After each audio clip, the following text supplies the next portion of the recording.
in 3, 2, 1.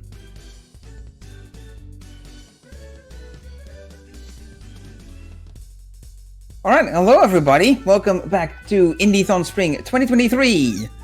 We've got a video game here for you. Big surprise, I know.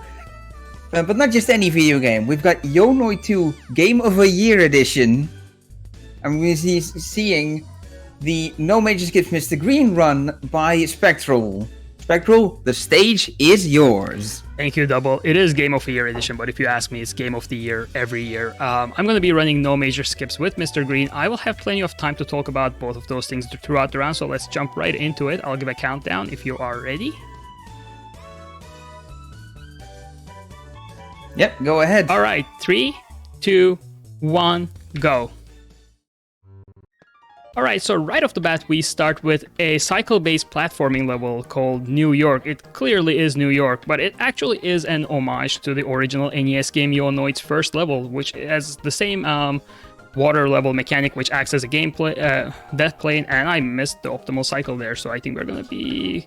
The goal of this level is supposed to end the level on the optimal cycle, but I think we missed the first one already. But let's talk about the original game and this game a little bit then. Mr. Green here, the character, is the antagonist of that original game, but in this case, he's only returning as a playable character.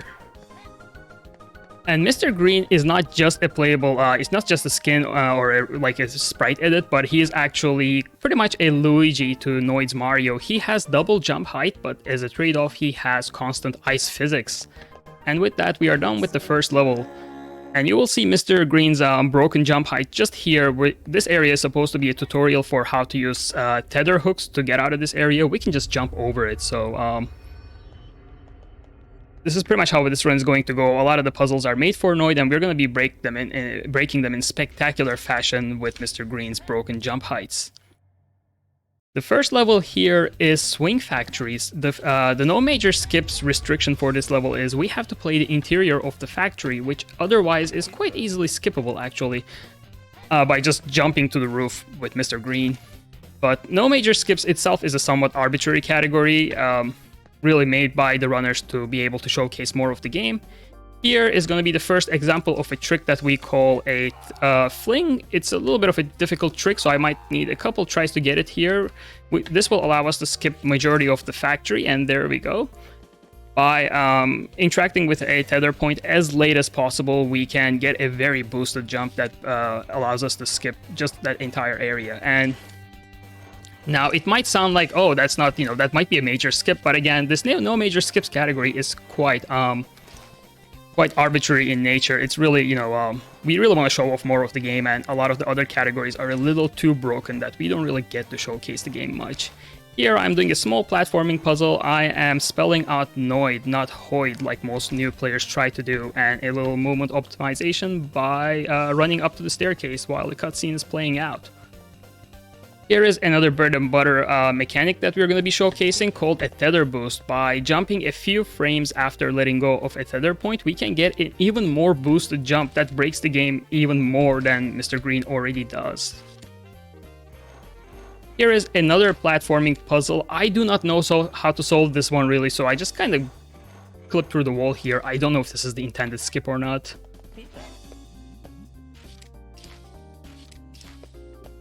Barely made that one. That was a completely unnecessary swag strat that could have cost me a lot of time, but we made it through. So the rest of this factory is going to go with a bunch of minor skips. Here we are supposed to get to a platform that's right over us, and we are gonna skip that by doing a wall run right here and directly getting across without having to do a lot of the platforming around this floor of the factory. And with that, we are on the second floor, or the roof of the factory. And roof of the factory is where we would have pretty much skipped right off to if we were playing any other category of this run.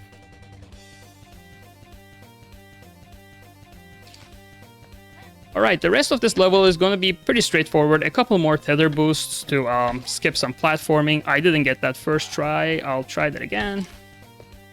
Nor the second try, but we will get it eventually. As you can see, when you get the tether boost, you get quite a boosted jump there. And a lot of these hook sections can be quite scary. As I mentioned, Mr. Green is perpetually on ice physics, so that doesn't only affect his ground movement, but also affects his air movement, which I'm not getting that tether connection for some reason. His tether swings are not as lenient as other characters because he has very hard time gaining momentum from these swings, unfortunately. But I'm pretty much done with the level here, and we're gonna have a bit of a walk until the next section. So if you'd like to read out any messages or donations, take it away. Alright, I certainly have things I can read out. Such as the prizes that we have up for grabs here. For various donation amounts. For example, for $15, we have the Friendly Competition Game Pack provided to us by Team 17, which contains a copy of Golf with Your Friends, Worms WND, MD, and Yoku's Island Express. But if that doesn't tickle your fancy, there's also the Building Master Game Pack from Team 17 for $10. For a $10 donation, with Before We Leave, Hawko Life, and Honey, I Joined a Cult. Right, so the second level here is Domino's Dungeon, and it's really casually the most difficult level of the game, but again, with Mr. Green, we don't really... I mean, the intended, I guess, the gameplay here is rotating the central pillar and using that to get around the level, but we have our super broken jump height, and we can just wall run our way to a lot of the areas of the game. We're gonna rotate this mechanism, even though we have already entered the room that door just is leading to, but there is another door on the other end of the level that is... also tied to the same timer, and if I have not mentioned this already, the no major skip restriction for this level is we have to find and use every single key in this level, and that almost forces us to play the game or this level in an intended manner. But again, with Mr. Green, we already skip a lot more on top of what, you know, Noid character skips in a regular run of this game. And with that, we are done with one more puzzle, and here is another platforming puzzle where we rotate this platform. I don't know how it goes, actually, I forgot. We just stopped this halfway through and then again use Mr. Green's super broken jumps to get to both sides of this platform right here.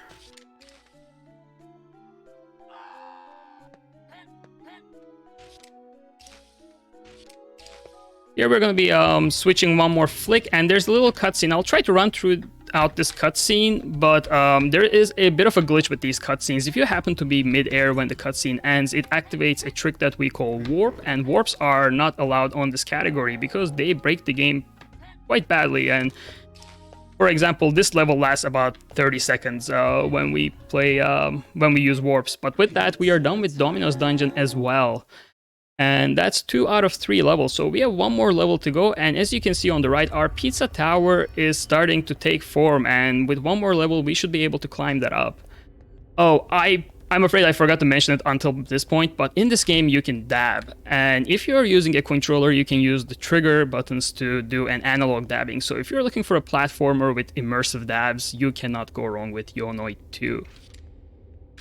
And with that, we are entering the final level of the game, and that's Plezanet. The no major restriction is we cannot go out of bounds in this level.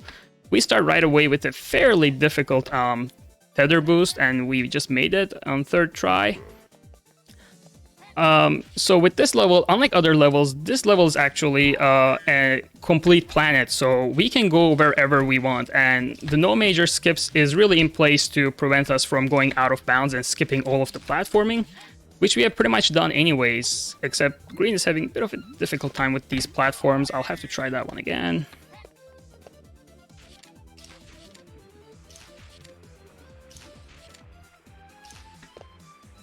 Oh no, we'll try that again. Again, this is where Mr. Green really starts to struggle. Even though a lot of the puzzles are really simple for him, a lot of these jumping puzzles or swinging puzzles become quite a bit of a challenge because of his I guess, inability or disability to accelerate quickly. And with that, we are coming off the bird section. Bird will take us to the other part of the level, and this is pretty much why the no major restriction skip is in place to avoid skipping the bird. And the goal of this level, at least the first half of this level, is to power up this rocket ship that's just ahead of us and get to the secondary planet where there's a bunch of other set of puzzles and platforming puzzles that we have to go through. But to power on the ship, we need the key for the control room, and that's at the core of this planet, which of course is made of pepperoni pizza, keeping up with this game's theme. Or is that a reverted calzone? I'm not sure. But now that we have the key, we can start up the rocket ship and get to the second planet. A little optimization I'll be doing here is once I power on the ship, I will jump over the control room and grab the rocket, which speeds up the takeoff sequence by a little bit, not by a whole lot, but it's a neat little optimization. And with that, we are done with the first planet, and we are going to the second planet once this rocket sequence ends. We start the second planet inside a green pipe, and there's a bunch of really interesting platforming puzzles with these planets that have their own gravitational field. This almost sounds familiar. I'm not sure where I've seen this before. But this is in the second part of the level, we have to collect 5 keys and then get to the end of the level with the 5 keys to get to the pizza box. And a lot of the platforming here can be quite scary with Mr. Green, as he tends to overshoot a lot of the jumps and can be a little slidey, which he is doing right now.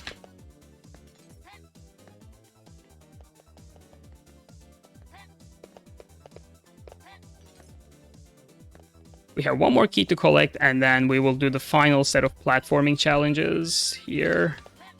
And again, a lot of these platforms are quite small for how slidey Mr. Green can be.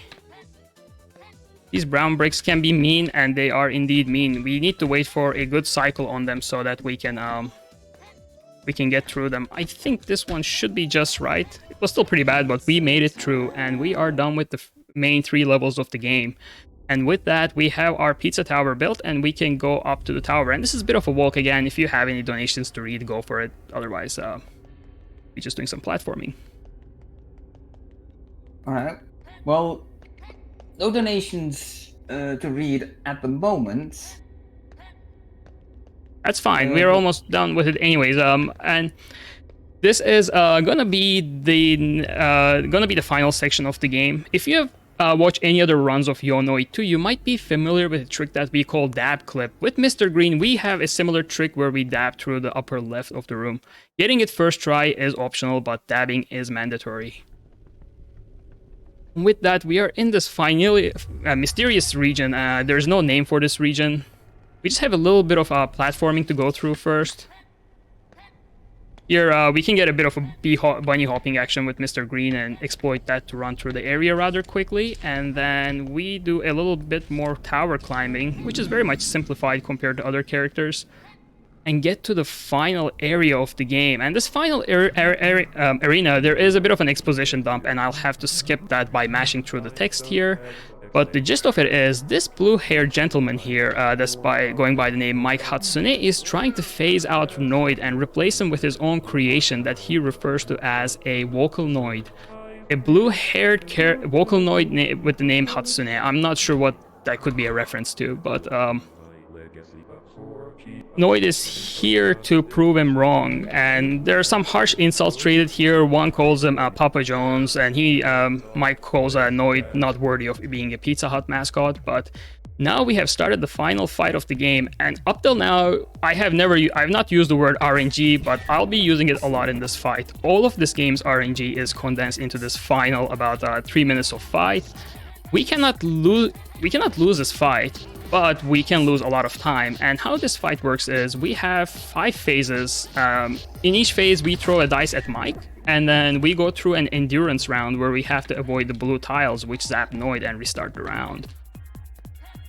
The dice positions, the dice spawn timing, and Mike's positions are all RNG. And to make things a little more difficult, Mr. Green, because he's a very slidey character, is not very good at throwing the dice. The dev intended mechanic is to spin in place until we build up enough momentum. But Mr. Green will just slide all over the place, so we have to really just drag the dice across and hope that we get a good throw. And so far it's been pretty decent, but the last 2 phases can be quite difficult in this fight. We'll be entering the last 2 phases momentarily.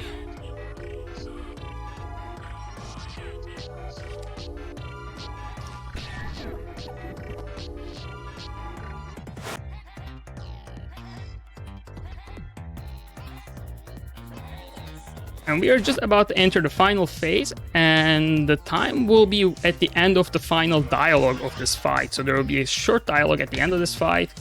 The mic is quite far out there, so it might be a minute before we get a good dice throw at him. And there we go. That was the final hit. Time will be coming up momentarily. You're still to the first domino has fallen. And time.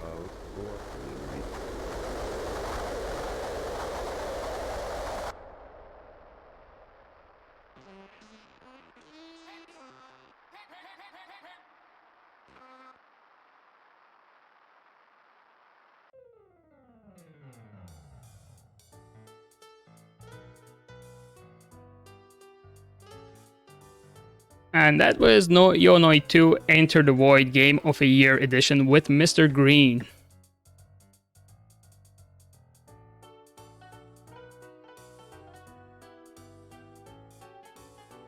I could ask my final time, but I already see that it's about 14:30 here, so that's pretty much tracks. I think that's a pretty decent time.